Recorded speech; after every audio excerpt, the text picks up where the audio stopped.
ማን ነው ገንዘብ እየዘረፈ ያለው? ማን ነው ዘይት የሚነግደው? ጌታ ተናገረኝ ካልክ በኋላ አይደል እንደ ብራችን የምትቀበለው? የሌባ መንጋ ያለው ጴንጤ ቸርች ውስጥ አይደል እንዴ? አሰዳቢው ቲክቶክ ላይ፣ ፌስቡክ ላይ፣ ዩቲዩብ ላይ መሳቅ ያረገን ሌባ እኮ ይሄ የቅድም ያልኳችሁ ነው። ስለዚህ ወንድሞቼ ማንንም ሰው መጽሐፍ ቅዱስ አይራራለትም። ንጉስ ነኝ ብሎ አያከብር፣ ወፍጮ ፈጭታ ነኝ ብሎ አይራራልም። ሁሉም ኃጢአት ሰርቷል ይላል። ንጉሱም ቁጭ ባሉበት ወፍጮ ፈጭታውም ሁሉም ኃጢአት ሰርቷል። ልዩነት የለም። ሁሉም የእግዚአብሔር ክብር ጎድሎታል። ያን ጊዜ የማይመቸው ክፍል አለ። ማን? አቤት ለእግዚአብሔር ቅርቡ ነኝ ትላንት እንደውም አብረን ነው ያልነው ብሎ የሚያስበው የሃይማኖት ሰው ይሄ ጥቅስ አይመቸው። እስቲ አስብልኝ፣ እዚህ ጋር ሼኪ፣ ጳጳስ፣ ፓስተር እና ሲኒየር ሐዋርያ ቆሟል። አንዱ ጸጉሩ ረጅም ነቢይ ቆሟል።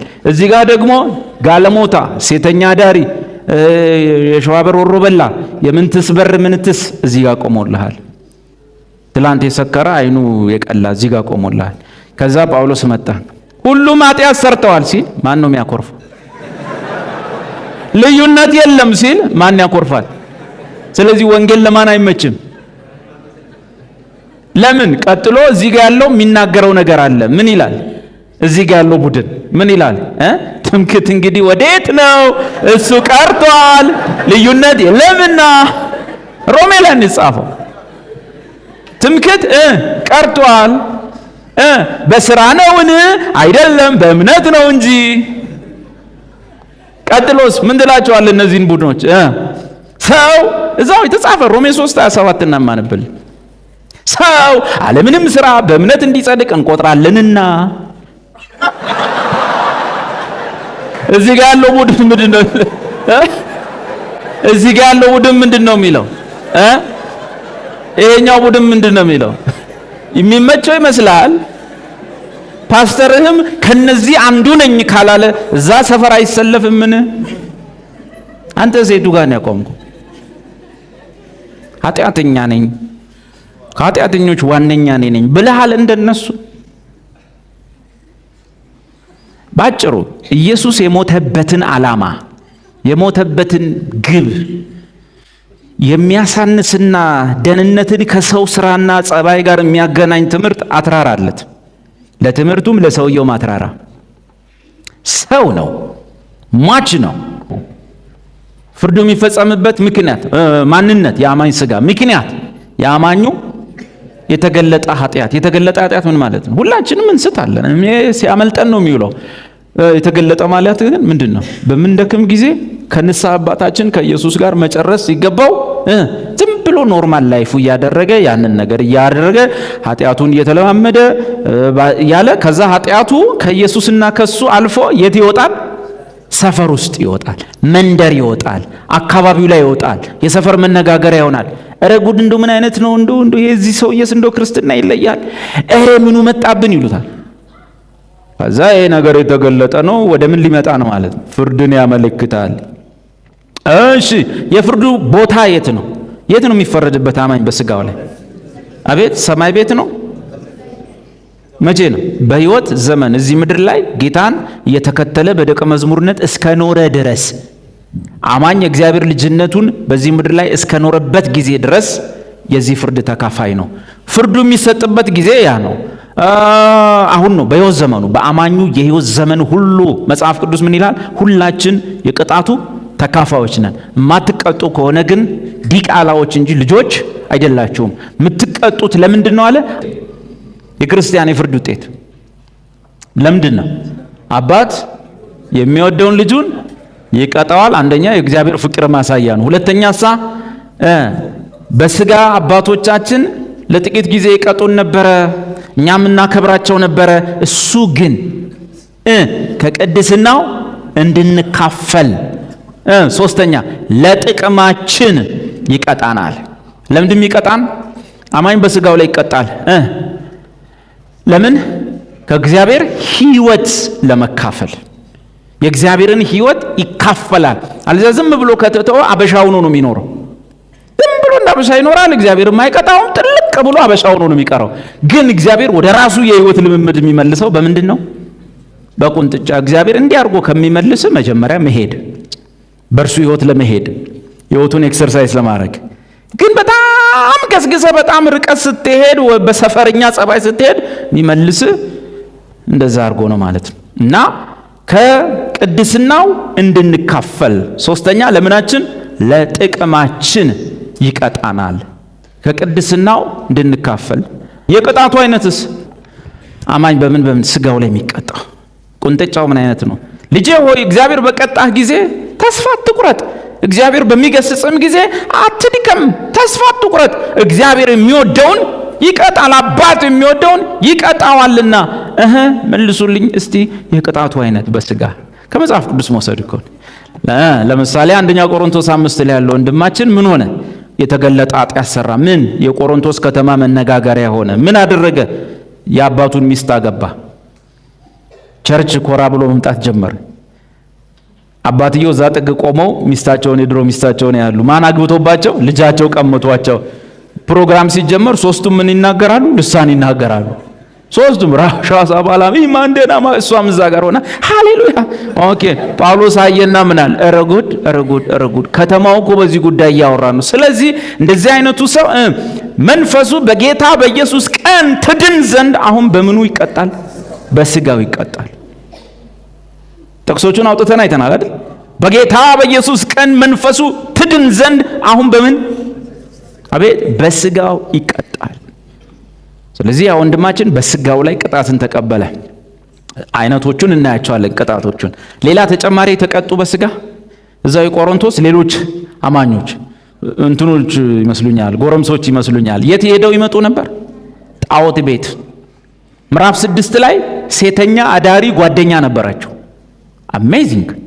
ሴተኛ አዳሪ ጓደኞች ነበሯቸው። እዛ ደርሶ ይመጣሉ። ምዕራፍ 8 ላይ ጣዖት ቤት ገብተው አምልከው ይመጣሉ። ትብልቅልቅ ጳውሎስ ምን አለ? ጌታን አግኝታችኋል፣ ኢየሱስ ክርስቶስን ስላመናችሁ የጸጋ ስጦታ ሁሉ አንዳች አልጎደለባችሁም፣ ግን አስተማሪዎች ስለሌሏችሁ ሕፃናቶች ናችሁ፣ በአእምሮ ሕፃናቶች ናችሁ። ስለዚህ አባት የሚወደውን ልጁን ደግሞ ምን ያደርጋል? ይቀጣል። ስለዚህ ቅጣት ተፈጸመ። ምን? ስለዚህ ከእናንተ መካከል ወደፊት ከሚጠፋው ዓለም ጋር ስለማይፈረድብን አሁን በጌታ እንገሰጻለን። በደም ስሙ። ከሚጠፋው ዓለም ጋር ኢየሱስን ባለማመን ከሚጠፋው ዓለም ጋር ስለማይፈረድብን አሁን በጌታ ምን እንሆናለን? እንገሰጻለን። ስለዚህ መጨረሻ ዘመን ላይ ነው ፍርዱ የሚታወቀው ብሎ ነገር በክርስትና የለም። መዳን መቼ ነው? አሁን ነው። እና ደግሞ ወደፊት ስለማይፈረድብህ አሁን ዝም አትባልም። ዝም ብለህ ፈንጂ ወረዳ ውስጥ እየሮጥክ ስትገባ እግዚአብሔር ይመልስሃል። ድናሃል፣ ከሕግ ነፃ ነህ፣ ከሙሴ ነፃ ነህ፣ ዘላለም ሕይወት አግኝተሃል። አሁን ዝም ብለህ ሮጥ አይልም እግዚአብሔር። ተመለስ፣ ከዛ በላይ አትሂድ ይልሃል። በቃ እስከዛ ፈቅጄልሃለሁ። ኧረ እግዚአብሔር ሆይ ሃሌሉያ፣ ተመለስ።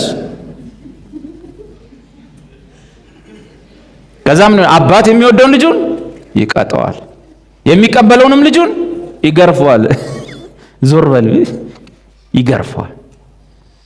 ከዛስ ምን ይላል? ቅጣት ደግሞ ለጊዜው ደስ አይልም አለ መጽሐፉ ነው የሚለው። ዕብራውያን ይሄን ሁሉ ሳምንት ጥቅሱን አውጥተን ስላየ ቅጣት ለጊዜው ደስ አይልም፣ ነገር ግን ለለመዱት ሰዎች አያድርገው እግዚአብሔር። ቅጣት አያለማምደን፣ ግን ለለመዱት ሰዎች ይላል። የሚለምዱ አሉ ማለት ይሄን ነገር የሚለመዱ ለለመዱት ግን ጽድቅን እሱንም ሰላምን ያመጣላቸው። እሸት ሲደረብ በቃ እቺ ነገር ወደ እግዚአብሔር ከዛ ሰላማቸው ይመለሳል፣ ዋስትና ያገኛሉ። እና ቅጣት ሁሉ ለጊዜው የሚያሳዝን እንጂ ደስ የሚያሰኝ አይመስልም ይላል። የሚያሳዝን የሚለውን እንግሊዘኛው for the time being no discipline brings joy but seems sad and painful ነው የሚለው። ፔንፉል ታውቃላችሁ? ፔንፉል እናውቃለን። ቲቸር ሲቆነጥጡን የሚሰማን ነገር ደስ አይልም አይደል? በእኛ ዘመንማ ሕግም ስርዓትም የለ። አስተማሪ ብግ እስክሪፕቶ እዚህ አድርገው እንደዚህ ተቀጣቸዋል። እኛ እኮ እንዲህ ሁሉ ሆነን ነው ያደግነው። ብግ እስክሪፕቶ አስገብተው እንዲያርገው አጣብቀው ቲቸርዬ ባውራ ጣት ስትቆም ነው የሚለቆ። ያማል ማለት ፔንፉል ነው። ቅጣት ለጊዜው ደስ የሚያሰኝ አይመስልም። ዳሩ ግን በኋላ ለለመዱት የሰላምን ፍሬ እርሱንም ጽድቅን ያፈራላቸዋል። እንግሊዘኛው with God and life style and attitude ይሄ ላይፍ ስታይል ይቀየራል። እግዚአብሔር እንዲህ ሲያደርገው መክረነው እምቢ አለ። የቸርች ሽማግሌ ላይ ነጥሮ ሄደ። ወንድም እነማን ናችሁ እኔ አላቃችሁም ብሎ ዘሎ የሄደ ሰው ሲያደርገው ምን ይሆናል? ድሮ ስንመክረው ወደሚመለስበት ህይወት ይመለሳል። አንዳንዱ በሰላም ይመለሳል። አንዳንዱ ግን ምን አድርጎ ቀምሶ። አባት እንደዛ የሚያደርገው ለምንድን ነው? ይሄን ልጅ ስለሚጠላው ነው? ስለሚጠላው ነው?